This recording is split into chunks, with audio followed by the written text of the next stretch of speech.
go to Marcelino Frostflow da Costa. He is a dance instructor, founder of Canadian breakdancing group Ground Illusion. Thanks for your time tonight. Hello, hello. How are you doing? I'm good. Would you consider breakdancing a sport? It runs a fine line. Meaning what?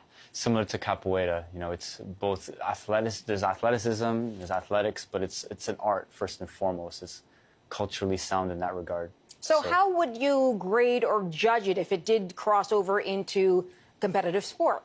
Well, the way that it's judged currently, there's several different categories that help to understand the aesthetic, and I think that won't necessarily change. But I think when it crosses over to that Olympic platform, hopefully people are still understanding what's going on in context with the actual history of it.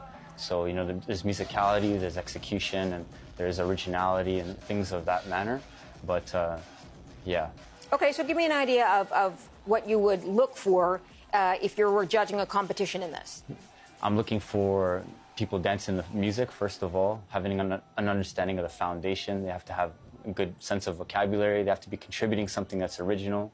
Got to be creative. They have to be having a conversation that's sound with, you know, the right type of gestures and points. When I say points, it's kind of like you're having a discussion or a debate with somebody. You have to have sound judgment and argument. You mean there's a conversation going back and forth? There's totally a conversation going back and forth. And people who are usually winning the competitions or the battles, whether it's on a stage or kind of in a circle, they're making the most sense of the conversation through the music and showing that they're fluent with the original understanding of what the dance is.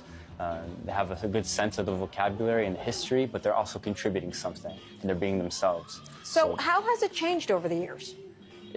It's evolved in terms of its format in regards to the technicality of the moves. Movements are more technical. There was a time where, you know, in the early 80s, it was very exploited in the mainstream, and you know, a lot of people were doing it but didn't really have an understanding of where things were coming from.